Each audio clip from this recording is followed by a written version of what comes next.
I'd like to start out part 4, listening to Western classical music, by going all the way back to chapter 1 in the book and reading from page 6, The American Mainstream and Ethnic Diversity.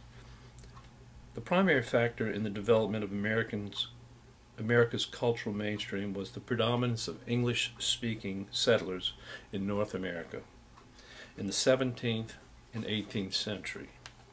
When our society and our government were taking shape, English culture defined America's politics, religion, and language. So, 1600s, 17th century, in the 1800s, or the 1700s, the 18th century, these settlers came over from England. Now, what was going on before then? Where did they come from? If they had the predominant influence in America's culture, America's society, government, economics, politics, whatever, where did their politics, where did their music, where did their culture come from? Well, it came from Europe, Western Europe. And so, as we read in chapter 1, we went back in America's folk roots to the early 1800s, 1700s. We went back in religious traditions and talked about the early church in America with the psalm singing and the psalters, and all of that originated over in Europe. And we went back, but now we're going to go really back. So historical context becomes important even more now. So we have this word context, the word, how is the music performed in the culture that it's performed in, the context of the music. And so now we'll have to reach back into history, even as far back as Greek history. The Greeks, the ancient Greeks, profoundly influenced Western music.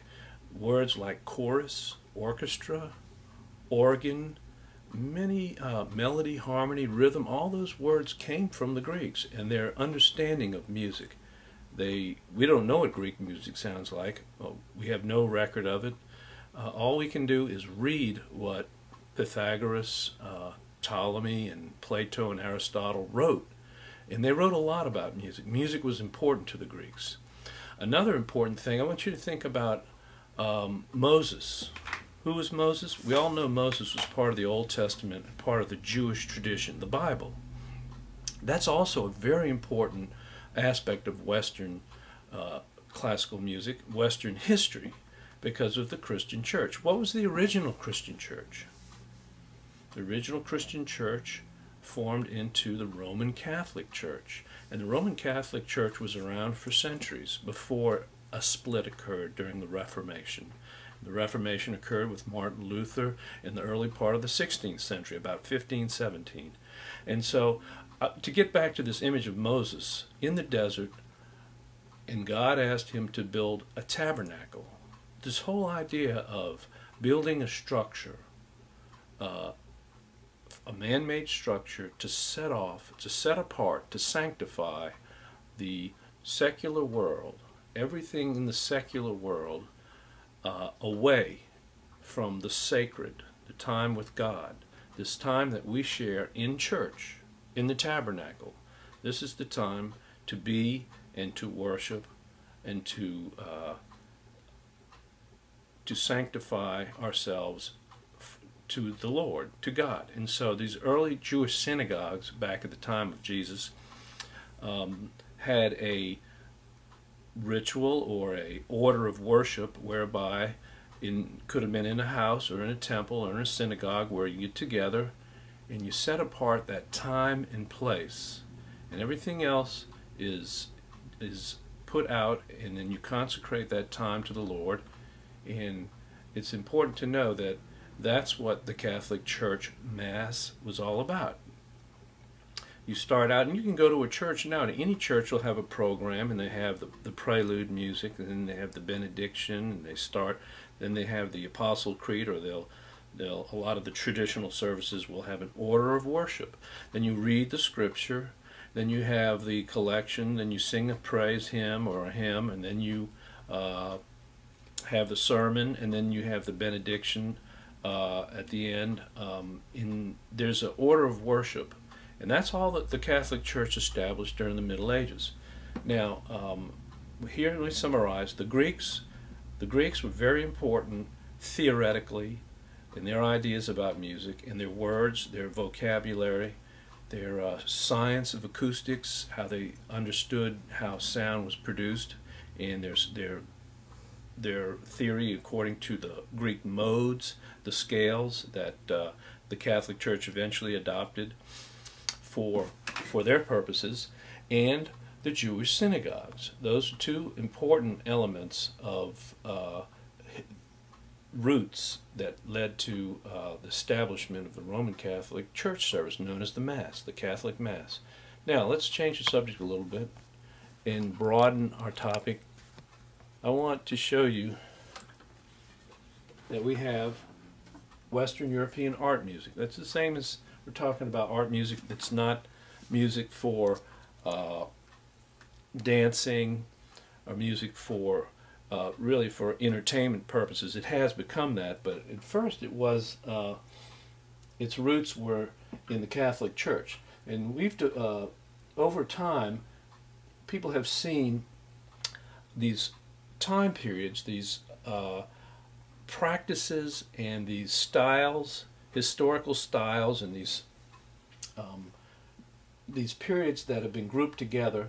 And the first one's rather long period, medieval period, 450 all the way to 1450. That's a 1,000-year period. And you have the medieval period that's divided into the Dark Ages, back in the time where there was no writing, no literature.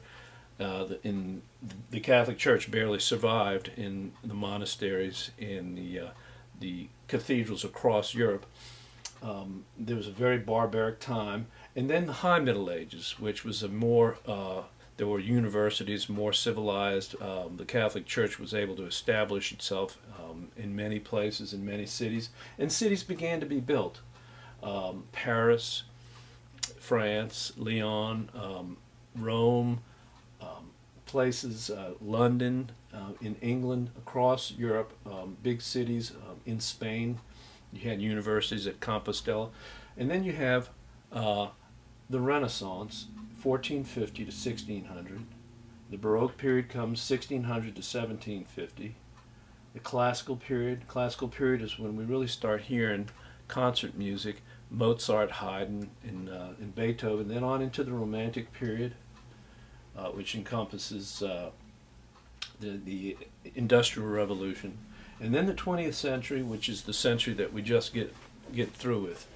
And so these historical time periods are convenient. They're not written in stone. In other words, people didn't wake up one day and say, "Hey, we're classical people. We got to act differently."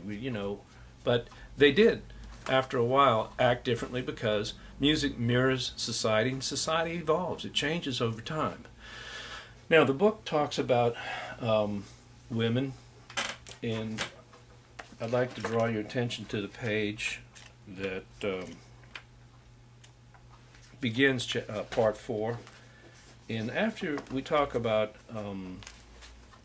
the historical time periods that we just mentioned, they talk about the significant contributions of women composers in their music, presented within the cultural context of the time that they flourished as composers.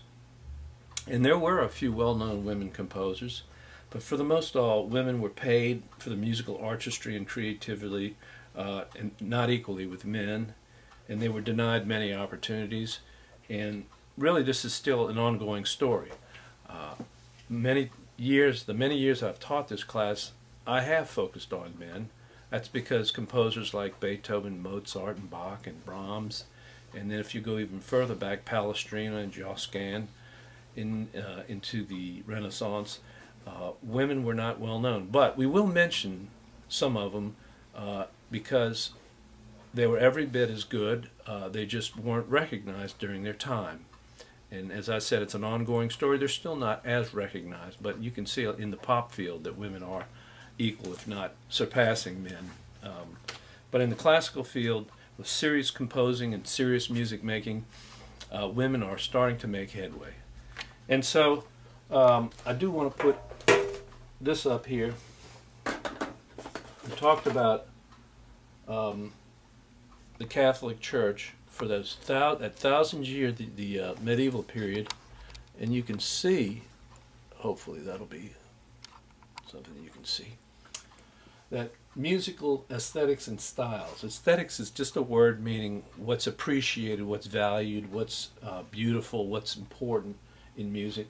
Musical aesthetics and styles evolve over time. We have 1,000 years that music really didn't evolve a whole lot during the medieval period, and then we get into the Renaissance, the Baroque, and the classical period, and then the Romantic period. In a short period of 500 years, music just takes off. The advances in technology helps, but also the style changes. These are called historical cycles, and you'll see that there are cycles apparent that are alternating between two things. First of all, personal feelings, imagery, romantic notions about music. We'll have periods during the Romantic period, say the Baroque period, where people's feelings became more important. And then you'll have periods during the Renaissance and the Classical period where composers were more objective and they were striving more for intellectual approach, emphasizing form, structure, balance, and craftsmanship. Kind of like the Japanese in a way. We heard the Japanese influenced by their predecessors and not being terribly original, but the important thing for them was how well they could perform the given material, not composing new material, but how craftsmen-like they could work and show their skill as a performer. So composers are the same way. In the Western tradition, you'll have these alternating cycles of classical and romantic. And of course, the idea of classical and romantic doesn't necessarily mean, well, romantic doesn't necessarily mean love or having a romantic evening. What the word romantic means is much more broad. Romantic can mean more personal, having the type of personality that's more dramatic, and you express your feelings more. Everybody has friends who are different. Some friends are withdrawn. Some people we know don't like to talk about things as much, personal feelings, and yet some of them gush personal feelings, and they have a much more romantic personality, a more dramatic, more showing their feelings. Whereas a classical type of person, or a classical type of music, or classical approach to art is more refined. It's more careful not to get too overblown in the dramatic sense, kind of withholding, restraining oneself and one's personal feelings, and focusing more on the structure and the balance and the overall effect in that way. Romantics tend to go outside of boundaries and just burst outside of all of the constraints, whereas the classical artist and musician tends to keep themselves within the boundaries of good taste and intellectual stimulation. So these are alternating periods in history that we'll see, and I'll point that out as we go along. So anyway, we'll get started with the Roman Catholic Church, and we'll get started with chant in the next lecture.